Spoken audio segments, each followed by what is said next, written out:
Bhubaneswar Kalita जी। Next माननीय सदस्य Shrimati Sangeeta Yadav ji, 5 minutes.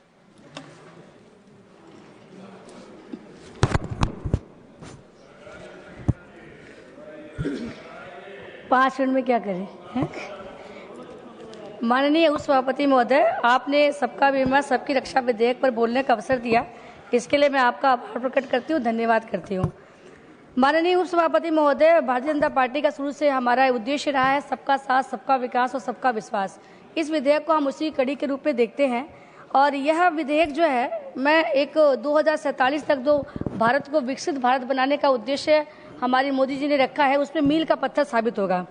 एक हम सभी लोगों ने विज्ञापन देखा होगा LIC का कि जिंदगी के साथ और जिंदगी के बाद भी, मुझे लगता है सभी ने देखा होगा। उसमें मुझे एक छोटी सी काम बताना चाह रही हूँ। मैं 92-93 की बात बता रही हूँ। उस समय छोटी थी मैं, तो मैंने अपनी दादी, मतलब हम अपनी ईया को बोलते हैं दादी, तो उससे मैंने कहा, कहीं मैंने सुना किसी से, मैंने कहा दादी ये तो बड़ा अच्छी बात है, ऐसे कोई पॉलिसी अगर सरकार की चल रही है, हम लोग बीमा करवा लेते हैं, मान लो किसी को हॉस्पिटल जाना कोई बात हुई तो हमारे काम आएगा। तो मेरी ईया की बात आज ही मुझे याद रहती है। बोली बहनी ये सब पेट भरनी गीत है। भोजपुरी में कहने का मतलब ये है कि ये चोंचली जो है ये आम आदमी का नहीं है, अमीर आदमी का है। ये आज तक भी चल रहा था 2014 तक। ये आज भी जो बीमा कराना था ये शहरी और संपन्न वर्ग के लिए था, महंगा और जटिल कार्य था।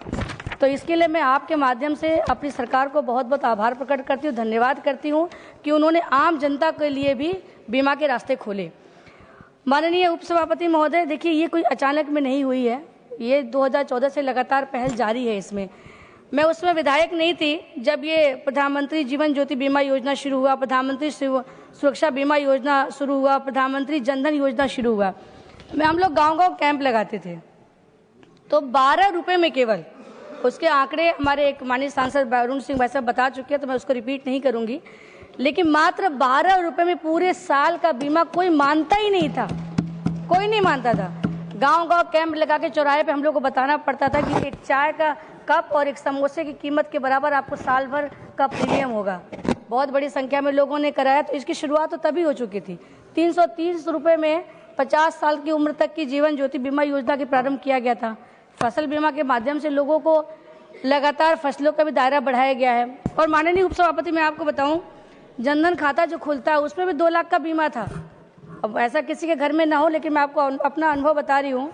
जब हम लोग विधायक हो गए और किसी के यहाँ कुछ ऐसी घटना दुर्घटना में जाते थे, तो पहले दिमाग में यही आता था, अरे वो प्रधानमंत्री सुरक्षा बीमा योजना या जनधन में योजना में किसी ने कुछ पॉलिसी ले तो नहीं रखी है, इसका खाता चेक करवा लेते हैं ताकि परिवार को कुछ मिल सके। तो ये सब शुरुआत अचानक में नहीं हुई है, ये पहले से होती रही है, ये तो उसकी एक अगली कड़ी के रूप में ही है। अभी मैं अपने कुछ माननीय सांसद लोगों को सुन रही थी कि नहीं नहीं ये तो अचानक में हुआ है। अचानक में कुछ नहीं हुआ माननीय उपसभापति महोदय। इसमें देखिए आप, इसमें जो FDI में हमने किया है,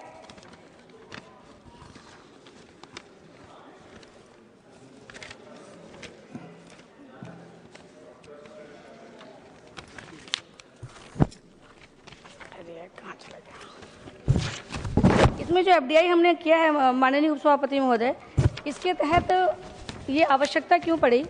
क्योंकि हमने देखा है, एक मूवी आई थी ओ माय गॉड, उसमें देखा होगा हम लोगों ने, वो दुकानदार शॉपकीपर होता है, उसकी दुकान पे वो टूट जाती है, बाद में वो बीमा के लिए दौड़ना शुरू करता है, तो उसको पैसा कुछ नहीं मिलता है, क्योंकि बीमा कंपनियां ऐसे छोटे छोटे अक्षरों में अपनी नियम शर्तें लिख के रखती थी।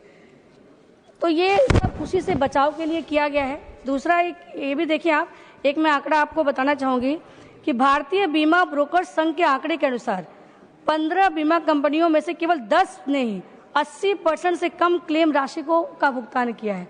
तो ये सब उससे बचाएगा लोगों को, इसके लिए इस विधेयक को लेके आए हैं।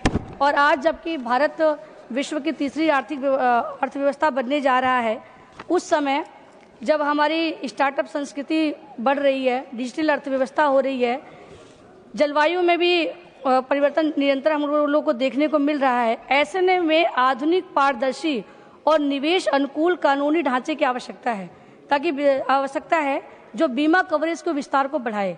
इसीलिए माननीय उपसभापति महोदय, मैं सिर्फ इसके लाभ बता के समय की सीमा को ध्यान रखते इसके लाभ बता के अपनी बात खत्म करूंगी कि पहले अभी जो हमारा बीमा का जो परसेंटेज हमारा है अब तक पूरे विश्व में केवल जीडीपी का 3.7% है, जबकि वैश्विक स्तर पे है ये 7%। अमेरिकी डॉलर में देखा जाए तो मैं बस ये 2 मिनट लूंगी। और माननीय सभापति देखिए लाभ तो बहुत सारे हैं, लेकिन कुछ लाभों को मैं जरूर गिना दे रही हूँ।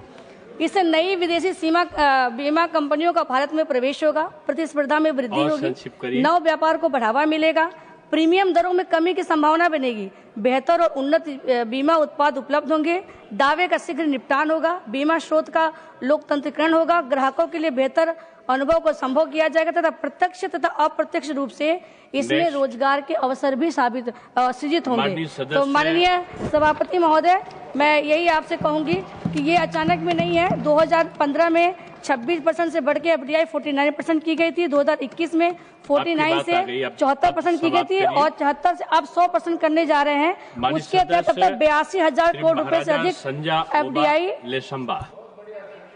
5 मिनट्स।